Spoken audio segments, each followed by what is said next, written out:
In the world of education, there's often this divorce between the people that run companies, and typically are business people, and those who actually deliver the service, whether they run schools or other organizations.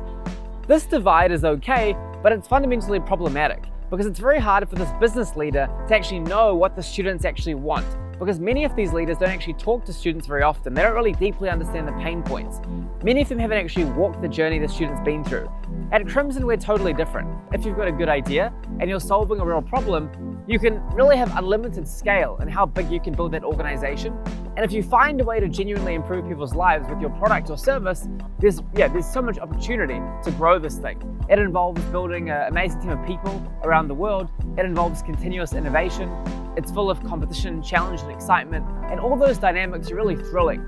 Many of the same reasons why you might like competitive sport apply to why building a company is super exciting. And I love also the autonomy that comes with it and the ability to think and really, build a future that you wish, you could have had if you were a consumer of your own products. Growing up, I always saw my mum building her own company, really from scratch. I used to go to her body corporate meetings. I used to go around New Zealand and see her in action, building out her business. And I actually never thought about doing entrepreneurship.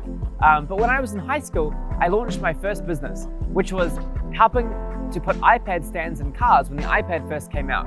And this experience is very interesting.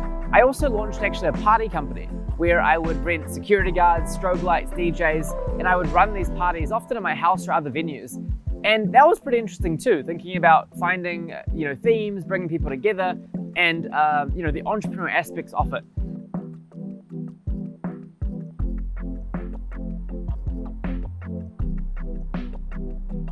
I actually enjoy both roles of being an educator and being an entrepreneur.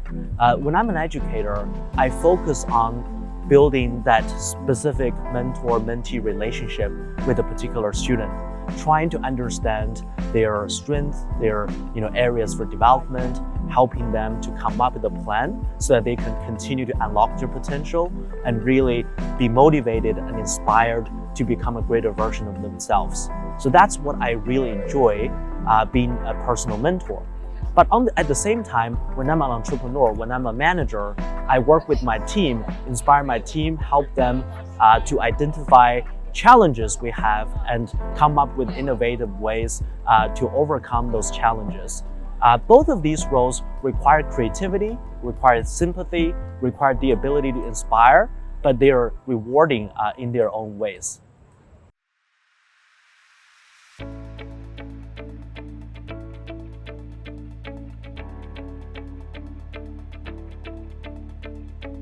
The biggest challenge of Crimson definitely has been expanding to all these different countries around the world in a rapid, short space of time. When you think about most companies, they usually might say exist in America or they might exist in Japan. But what's quite unique about Crimson is we have offices in more than 25 countries.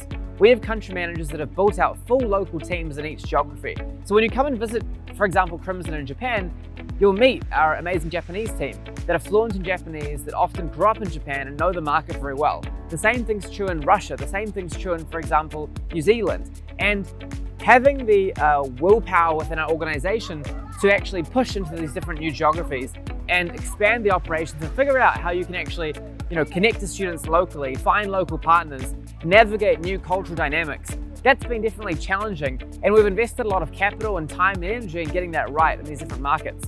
Now it's incredibly powerful, because when you've got a new offering, we can immediately bring it to families and students all around the world.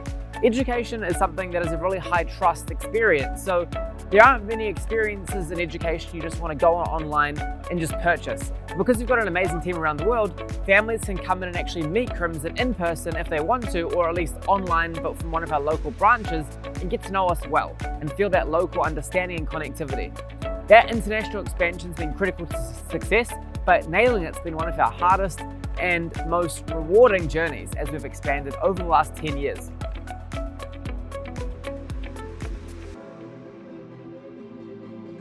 There are two aspects that I would look at when I define success at Crimson. Number one is about impact.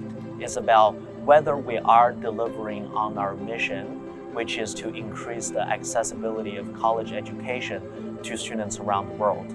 I look at the number of students we help, the institutions that they're able to reach, and their personal growth. The second aspect of my definition for success is whether we are able to redefine the schooling experience for students around the world, whether we can bring true innovation to K-12 education.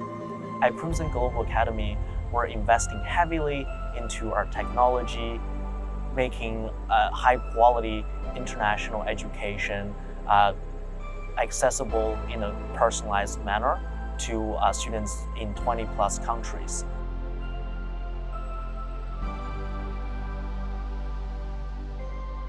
Entrepreneurship is all about finding fantastic mentors that can help you navigate through situations you've never seen before, but everybody else has seen many, many times.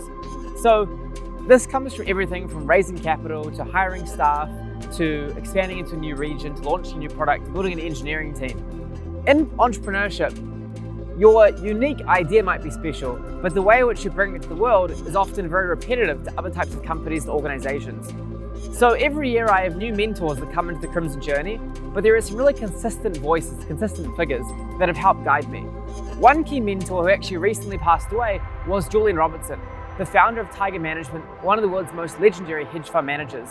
He took me under his wing when I was 19, showed me how you invest in companies, showed me how good businesses are run, and taught me many leadership principles that I've really applied as I've grown Crimson around the world from a small startup to now more than 600 full-time staff around the world. So Julian was a key figure. Another key one would be a guy called Jason Linger. He played an early role in the development of Seek, one of the biggest job marketplaces in Australia. He helped me navigate Crimson's international expansion, going from basically just New Zealand and Australia to more than 20 countries around the world. He helped me navigating dynamics like expanding into China, acquisitions, hiring key executives to really grow Crimson's team beyond just a bunch of young people passionate about learning to a really scaled team that could grow our platform around the world. Other key mentors would be folks like Janine Manning, who have been on our board since the very beginning basically, and helped us to navigate multiple rounds of capital raising and many key challenging situations where things weren't necessarily going well in a certain dimension, and she could really step in and help navigate that. Along the road of Crimson, we've literally had probably more than 100 different mentors that have guided us at different stages. And I think as an entrepreneur, part of your job is to really hoover in these amazing advisors, mentors, and soak up their knowledge and insights so that you don't really make the mistakes that have been made before. And if you find yourself in a challenging situation, you use the mentors to kind of navigate out of it. So I'm a big believer of mentors, and I think the best entrepreneurs are really a magnet for wonderful mentors in the journey.